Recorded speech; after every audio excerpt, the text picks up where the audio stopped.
Good morning. How concerning was it that Isaiah didn't know the rule, didn't understand the rule, or what was your interpretation of that whole sequence? Yeah, in terms of the coaching aspect, whenever a player says he doesn't understand, you kind of take it to heart as a coach.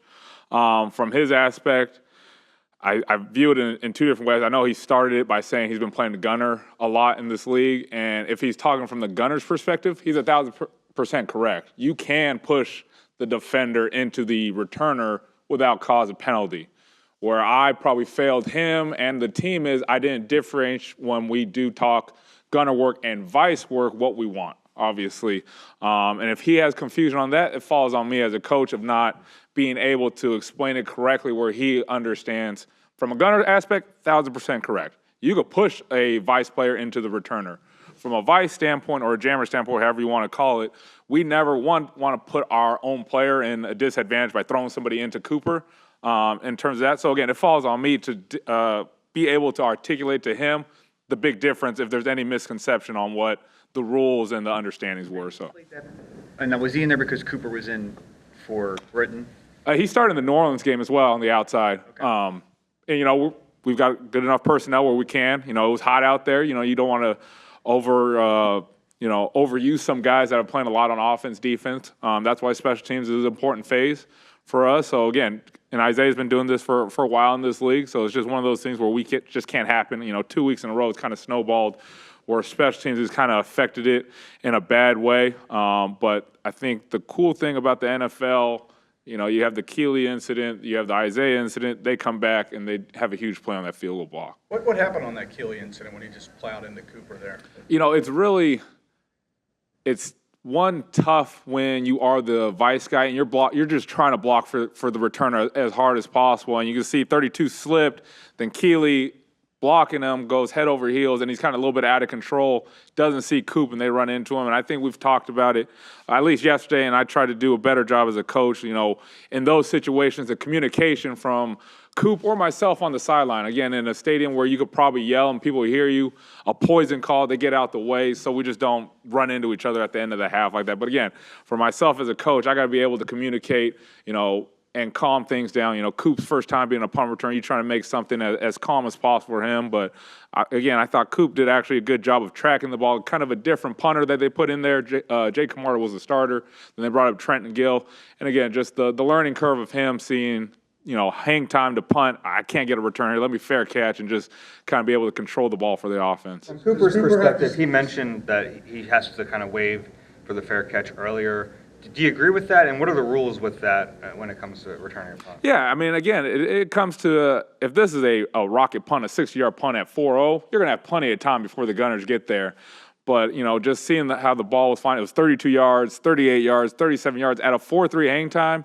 I don't care who you have out there. It's going to be tough in those short distances to get a return. So if he sees it off the foot, all right, this thing's pretty high up in the air, and he's got to come up, it's probably a shorter distance punt with a higher hang time just to throw up the fair catch and just get everybody kind of calm and out the way so we don't have that instances. But, with Coop, he's done a great job for us in the first 4 weeks, coming back off injury in training camp, then being thrown into a core 4 special teams player, then being thrown into a punt returner.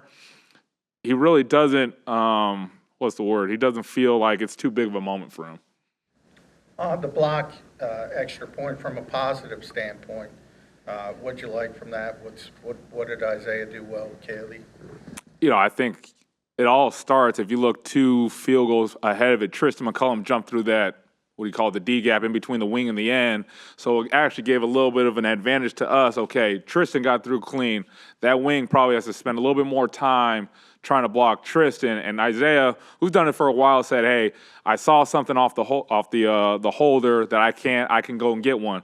Obviously, there was a shorter field goal. I think it was like 21 yards. So we said, we'll hold on. Then that extra point came up, and we gave him the green light to go, and he had an outstanding jump.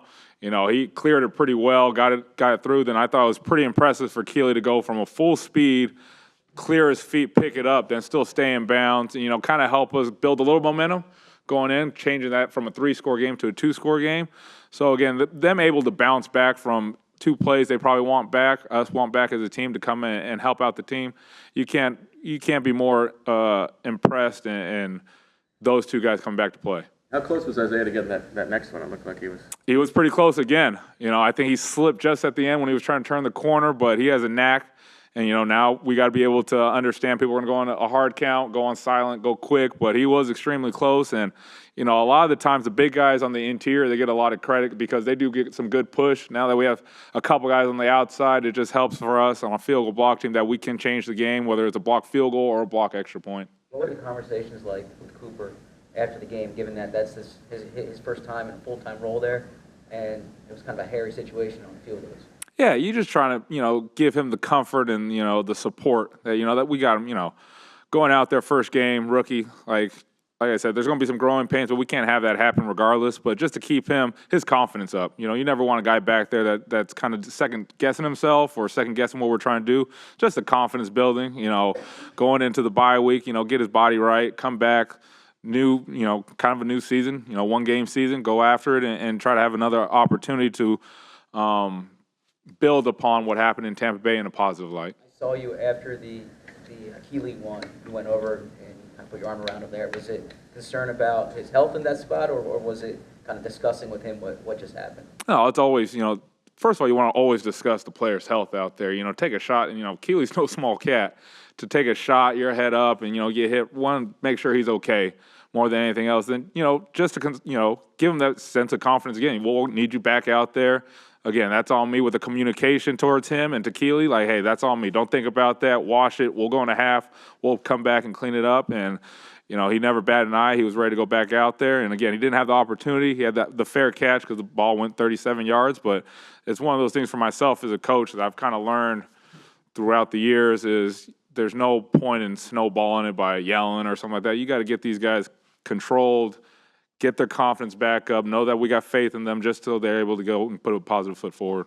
Hypothetical, have guys like Ben Van Sumeren and Jeremiah Trotter become for you on special teams, considering, they're playing and a guy like, Devin White's been inactive and, hasn't played and everything, like just what their value is to what they do on special teams? Yeah, they've been doing a tremendous job. I thought Ben, he had 2 tackles last game against Tampa on punt coverage. He's kind of like the heartbeat for us. And Trot, he's just getting better and better. 4 games in, from week 1 to week 4, he's just getting better and better. He understands. He asks questions. So we're going to, lean on those guys being linebackers to be the heartbeat of our special teams. But again, it takes not just 2 guys. It takes the whole team in terms of the special teams aspect to build this and get us back on track to, after this bye week to start with a positive note of getting a huge win against Cleveland. But again, let these guys get their body right, get their mind right, come back fresh, and get after Cleveland in a couple weeks. But Ben, you kind of just called him the heartbeat there. When you look back to where he started as an undrafted guy, did you get a sense at some point that this guy could be, really something for me on special teams? Did you yeah, absolutely. He made it down to the last day, then got cut. But we were able to get him on practice squad. Then you see a lot from his practice squad tape going against our guys when he's on the look rush team, so to say, on punt.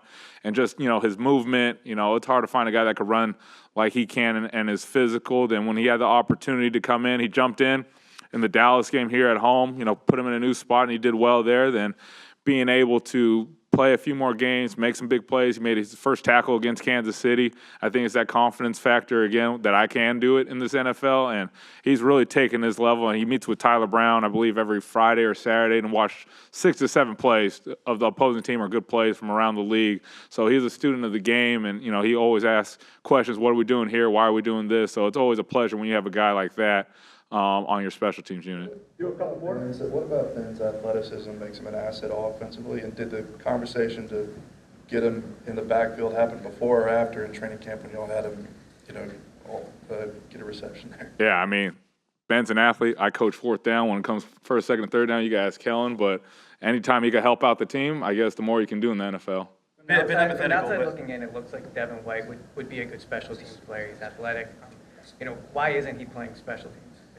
Yeah, and that's a conversation that we have in an organization, what he feels comfortable with, And again, Devin's been in the league multiple years, but he hasn't had a lot of special teams reps. But again, for myself personally, I'll take anybody that wants to play special teams. I'm not saying, no, he can't play it or anything of that nature. It's just how it rolls here in the NFL at times. And when it does push come to shove and he's up and he wants to help out, I'm more than welcome. But again, it's an organizational talk that we have. You know, we throughout the week, you only have, 48 guys up. So however the is divvied up, we'll be able to go with that. We saw Darren out at practice last week. How valuable can that be for Cooper? I'm sorry, I didn't We saw Darren Oh, okay. out of practice last week. How valuable can that be for Cooper? I mean, I think you ask any returner in the NFL, if you have Darren Sproles back there, you're going to have some tidbits that you're going to learn from. You know, we had, I know we walked through on Wednesday, but we went out there after, and he was able to give him some tidbits. I was here when Darren in 14 and 15, so it's always nice to have a familiar face. But